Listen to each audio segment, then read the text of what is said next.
involving automobile. Depending on how you build your policy with an agent or broker, an auto insurance policy may pay for injuries you cause to other people, damage you cause to others' property, medical payments to passengers, and damage to car caused by collision or other types of loss. Life insurance. Life insurance pays an agreed upon benefit at the time the insured person dies. Some policies make a portion of the benefit available to him or her when he/she is diagnosed with a terminal illness. This type of insurance is designed to pay for financial burdens after death, such as funeral expenses, mortgages, and other debts, as well as for future expenses such as college education and maintaining family standard of living. What is life insurance?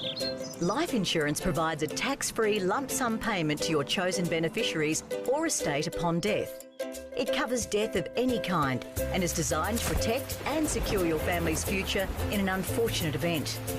The required level of insurance is generally determined by your level of debt and also the number and age of any dependents that you have. There is a complimentary funeral advancement benefit as well as an advance payment if you are diagnosed with a terminal illness. The amount insured can also be automatically increased with inflation each year at your discretion.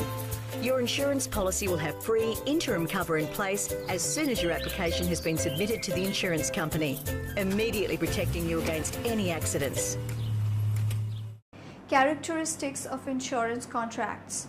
Personal contract, conditional contract, contract involving the exchange of unequal amounts, contract of utmost good faith, contract of addition, contract of indemnity, principle of subrogation, principle of contribution, principle of loss minimization, cause proximate, contract of indemnity. In a contract of indemnity, the insurer agrees, in the event of covered loss, to pay an amount directly related to the amount of the loss. Property insurance policies contain a valuation provision that explains how the value of insured property is to be established at the time of loss.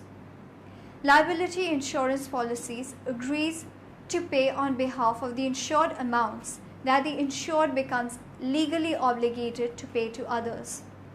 The principle of indemnity states that the insured should not be better off financially after a loss than before. In other words, the insured should not profit from insurance. Some insurance contracts are not contracts of indemnity but valued policies.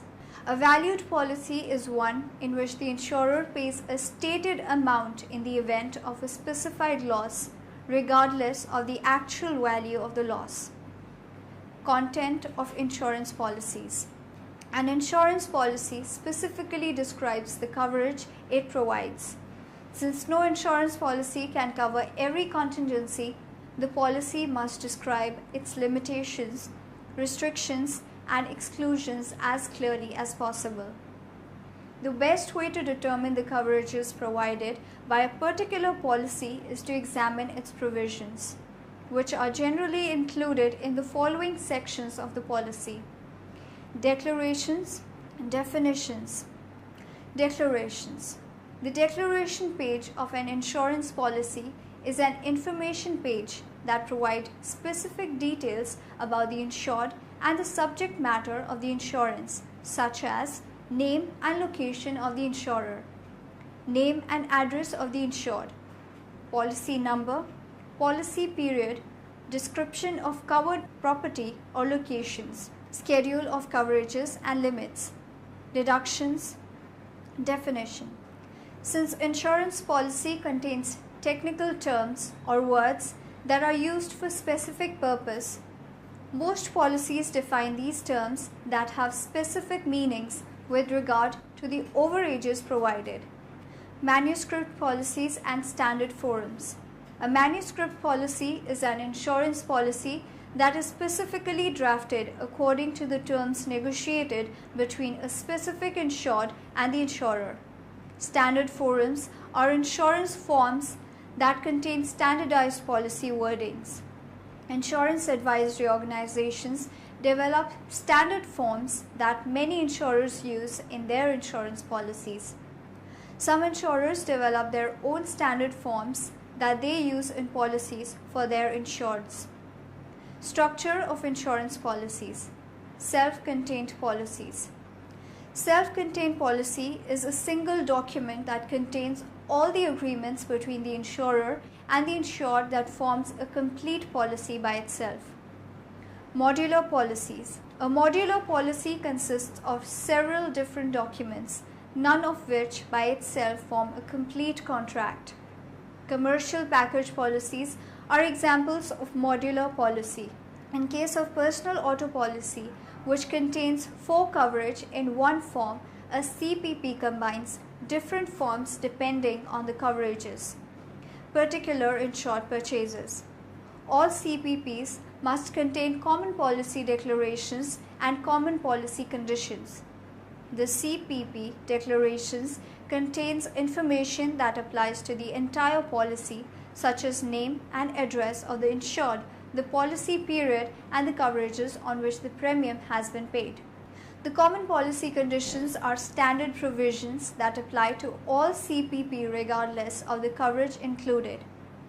For example, if a business owner wanted to purchase property and liability insurance, the CPP would include the following documents: common policy declarations, common policy conditions, risk appraisal and selection. Risk appraisal is a simple concept used by life insurance companies to access a fair premium cost for people who purchase their products. Life insurance is based on a rather uncomplicated premise. It is easier for a group of people to share the cost of an unexpected death than for a single individual to bear the inevitable burden. The intent of risk appraisal is to fairly evaluate each individual so that all persons in similar situations fall in the same category and as a result pay the same premiums for life insurance. Had insurance companies not done this, everyone would pay the same. That would be unfair. Insurance companies therefore create criteria which would organize their policy owners in groups based on the results after obtaining information regarding each applicant. Policy owners with similar evaluation results are placed in the same category and equally in the risks and rewards of that group. The intent here is to avoid having one group of policy owners subsidize a group that would be a greater risk. The insurance company, through the process of risk appraisal, therefore determines how to best issue a policy, under what terms and at what price. Purpose of selections of risk. The first and the foremost purpose of the selection of risk are to determine whether the proposal should be accepted or not. The second objective of the selection is to determine the rate of premium to be charged from the assured. The premium depends upon the amount of risk. Higher is the risk, the more will be amount of premium. Each and every proposal should be evaluated to determine the amount of risk for calculation of premium. The evaluation of risk is also known as the selection of risk. Since there are various degrees of risk to a person, and so theoretically at least all the persons should be charged different premiums, but it is not practicable to charge so many premiums as many applicants are. Therefore, for practical purpose, the risks and classified and premiums are determined accordingly. Insurance risk may be classified into standard or substandard on the basis of selection. It is possible to determine what risks are to be accepted at normal rate of premium and what at extra premium, what not to be accepted at all. The fourth aim of selection is to avoid any discrimination on the par. Risk appraisal criteria. There are certain risk appraisal criteria which must be met when insurance considers issuing large life insurance policies. Financial requirements. Proof of income helps in determining if the policy applied for is justified. tax returns, also to prove income. Let's know the meaning of General Insurance Contract 1972. Although life insurance was nationalized as early as 1956, general insurance business continued to be in the private sector right up to 1969. In that year, the government imposed strict social control on general insurance companies. This was a prelude to nationalization of general insurance business. With effect from 13th May 1971, under the provisions of General Insurance Emergency Provisions Act 1971, the Government of India took over the management of all general insurance companies operating in India, whether they belonged to Indian or non-Indian shareholders.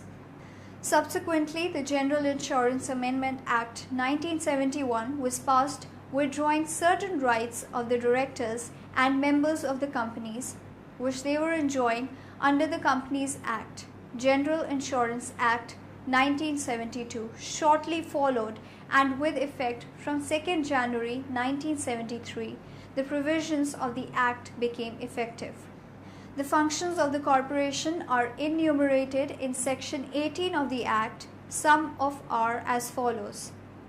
Functions of corporation. The functions of the corporation shall include the carrying on of any part of the general insurance business if it thinks it desirable to do so, aiding, assisting, and advising the acquiring companies in the matter of setting up of standards of conduct and sound practice in general insurance business, and in the matter of rendering efficient services to holders of policies of general insurance, advising the acquiring companies in the matter of controlling their expenses, including the payment of commission and other expenses, advising the acquiring companies in the matter of investment of their funds, issuing directions to acquiring companies in relation to the conduct of general insurance business. In issuing any directions under subsection 1, the corporation shall keep in mind the desirability of encouraging composition amongst the acquiring companies as far as possible in order to render their services more efficient. Functions of acquiring companies. Subject to the rules, if any, made by the central government in this behalf and to its memorandum and articles of association, it shall be the duty of every acquiring company to carry on general insurance business. Each acquiring company shall so function under this Act as to secure that general insurance business is developed to the best of the community. In the discharge of any of its functions, each acquiring company shall act so far as may be on business principles, and where any directions have been issued by the corporation shall be guided by such directions. For the removal of doubts, it is hereby declared that the corporations and any acquiring company may, subject to the rules, if any, made by the central government in this behalf, enter into such contracts of reassurance treaties as it may think fit for the protection of its interests. Now, in the end, let us summarize what we have learnt in this lecture. There is no validity of a contract if there is no consideration, which is the act or promise offered by one party and accepted by the other as the price of his promise. Life insurance was nationalized as early as 1956. General insurance business continued to be in the private sector right up to 1969. In numerical rating system of evaluating risk, some risks ranges 75 to less is called superstandard risk. Principle of subrogation is an extension and another corollary of the principle of indemnity. Self-contained policy is a single document that contains all the agreements between the insurer and the insured that forms a complete policy by itself. In a contract of indemnity, the insurer agrees, in the event of covered loss, to pay an amount directly related to the amount of the loss.